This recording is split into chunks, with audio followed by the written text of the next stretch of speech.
नमस्कार, स्वागत है आप सभी का। आपके साथ मैं हूं स्वप्निल। शुरुआत करेंगे इस वक्त की बड़ी खबर से।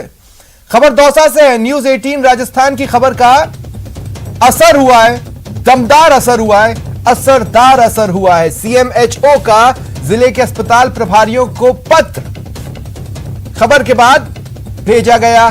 तीसरी लहर के मद्देनजर सीएमएचओ ने निर्देश दिए हैं कि बच्चों के इलाज के लिए बेड रिजर्व रखे जाएं। बच्चों के लिए 25% बेड रिजर्व रखने के निर्देश हैं। आईसीयू में भी 25% बेड रिजर्व रखने के ऑर्डर्स दिए गए। जिला अस्पताल और सभी सीएचसी प्रभारियों से बेड की संख्या की रिपोर्ट मांगी गई है। देखिए, मरुधरा में तीसरी लहर दस्तक दे रही है। बच्चों के संक्रमित होने के कई केसेस सामने आए हैं, जिसके बाद आशंकाएं गहरा रही हैं और अब हमारी खबर का यह दमदार असर देखने को मिला है। ज्यादा जानकारी के लिए बात करते हैं सहयोगी आशीष से। आशीष, क्या जानकारी है? मेरी आवाज आपको मिल रही है आशीष? लगता है उनसे मेरा संपर्क नहीं हो पा रहा है। कुछ ही देर में फिर उनसे बातचीत की कोशिश करेंगे। ये बड़ी खबर हम आपको बता रहे हैं इस वक्त की न्यूज 18 राजस्थान की खबर का बड़ा असर हुआ है।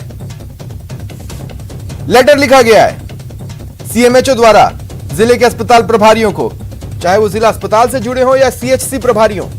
उन्हें यह साफ तौर पर ऑर्डर दिए गए कि तीसरी लहर की दस्तक को देखते हुए आशंकाओं के मद्देनजर बच्चों के लिए व्यवस्थाएं सुनिश्चित की जाएं। उनके लिए अलग से रिजर्व रखा जाए। बेड को भी 25% बेड रिजर्व रखें। आईसीयू में भी 25% बेड रिजर्व रखें। जितनी भी संख्या में बेड आपके पास है उसमें से कुछ को बच्चों के लिए रिजर्व रखना है, 25% तक। ये ऑर्डर्स दिए गए। बड़ी खबर हम आपको बता रहे हैं। ये होता है खबर का असर। न्यूज 18 राजस्थान की खबर का दमदार असर दौसा में।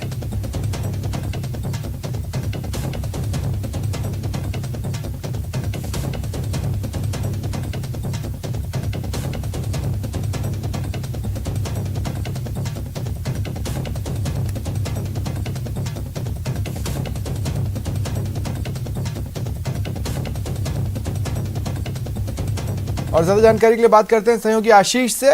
एक बार फिर कोशिश कर रहे हैं उनसे जुड़ने की। आशीष, मुझे सुन पा रहे हैं? बिल्कुल सुन पा रहा हूं। जी, क्या जानकारी है?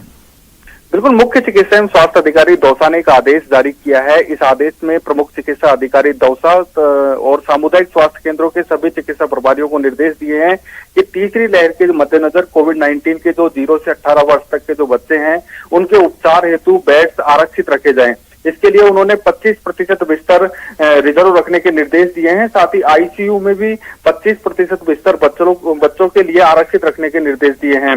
और साथ ही आज ही सभी चिकित्सा प्रभारियों से रिपोर्ट मांगी गई है कि जो बच्चों के लिए रिजर्व बेड रखे जाएंगे उनकी जानकारी दी जाए कि कितने बेड रखे जा रहे हैं, कौन से अस्पताल में कितने बिस्तरों की व्यवस्था की गई है। क्योंकि पिछले 3 दिनों से न्यूज 18 लगातार इस खबर को दिखा रहा था कि दौसा में 21 दिन में 341 बच्चे कोरोना संक्रमित पाए गए हैं। उसके बाद में चिकित्सा महकमा भी हरकत में आया है।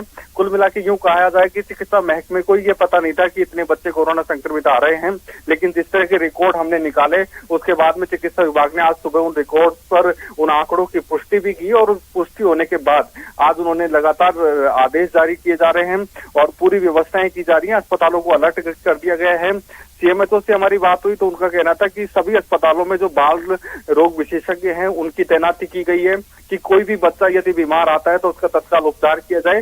हालांकि सुखद बात यह है कि जो जिले में 341 बच्चे जो पॉजिटिव आए हैं वो बिना लक्षण वाले हैं। अधिकतर जो बच्चे हैं वो बिना लक्षण वाले हैं। कुछ बच्चे बीमार जरूर हैं, हालांकि उनका उपचार होम आइसोलेशन पर किया जा रहा है। एक भी बच्चा अस्पतालों में भर्ती नहीं है। जी आशीष, जिस तरह से ये एक चूक रही है मेडिकल एडमिनिस्ट्रेशन की तरफ से, लेकिन हम इसके आगे भी जाकर देखें तो अब लोकल एडमिनिस्ट्रेशन को भी एक्टिव होना पड़ेगा। क्योंकि सवाल बच्चों से जुड़ा है, ऐसे में कुछ पेरेंट्स हो सकता है कि इस बात को लेकर हिचकें अगर उनके बच्चों में किसी तरह के सिम्टम्स डेवलप होते हैं। तो ऐसे में रैंडम सैंपलिंग या सर्वेइंग को और असरदार बनाना होगा। तो क्या लोकल एडमिनिस्ट्रेशन का भी साथ लेने की कोई प्लानिंग चल रही है मेडिकल डिपार्टमेंट द्वारा?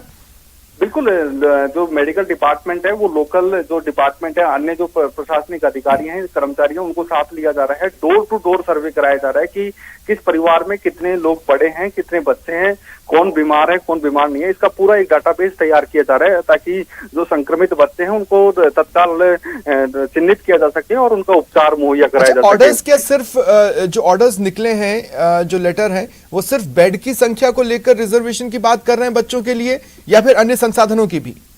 फिलहाल इस जो आदेश निकला है अभी आज की तारीख में जो ये आदेश जारी हुआ है, इसमें सिर्फ बिस्तरों के रिजर्व रखने के निर्देश दिए हैं। हालांकि सुबह जब मीडिया से रूबरू हुए थे सीएमएचओ, तो उनका ये कहना था कि सभी बाल रोग विशेषज्ञ हैं, उनकी तैनाती कर दी गई है, सभी अस्पतालों को अलर्ट कर दिया गया है।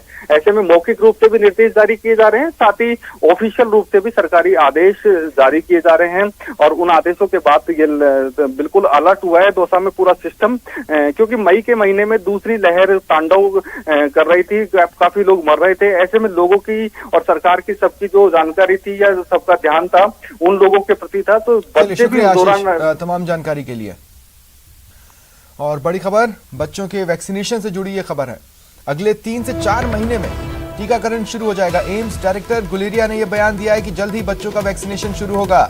भारत बायोटेक ने जो ट्रायल शुरू किए वो जारी है। अगले 3 से 4 महीने में टीकाकरण शुरू हो जाएगा। इसका मतलब है कि जो ट्रायल चल रहे हैं वो शुभ संकेत दे रहे हैं, खासकर बच्चों के लिए, क्योंकि तीसरी लहर में बच्चे बहुत ज्यादा प्रभावित हो सकते हैं। और इन्हीं आशंकाओं के मद्देनजर मेडिकल स्टडीज कह रही है कि अगर तीसरी लहर आती है तो वो बच्चों पर भी बुरा प्रभाव डालेगी, बुरी तरह प्रभाव डालेगी। और ऐसे में ये मांग उठ रही थी कि जल्द से जल्द बच्चों के लिए भी वैक्सीन उपलब्ध हो, और नहीं तो ग्लोबली उसकी संभावनाएं खंगाली जाएं।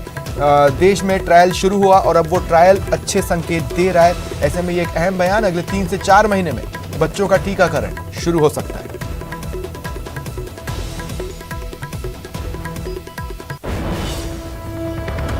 अब अगले वेव में बच्चों के बहुत सीरियस होंगे या बच्चों में डेथ ज्यादा होंगी, ये साइंटिफिकली ठीक नहीं लगता है। दूसरा चीज ये है कि तैयारी हमें करनी चाहिए, क्योंकि जो हाइपोथेसिस है लोगों का वो ये है क्योंकि बच्चे अभी प्रोटेक्टेड हैं, उनमें केसेस ज़्यादा हो सकते हैं, क्योंकि अभी तक वो घर पे रहे हैं, स्कूल पे नहीं गए हैं, या कॉलेजेस में लोग बच्चे नहीं गए हैं। और जब ये स्कूल और कॉलेजेस खुलेंगे, बच्चे आपस में मिलेंगे, तो शायद केसेस बढ़ सकते हैं उनमें। लेकिन अभी तक जो भी डेटा है वो ये कहते हैं कि बच्चों में इन्फेक्शन माइल्ड होगा, ज़्यादातर बच्चों में एडमिशन की ज़रूरत नहीं पड़ेगी।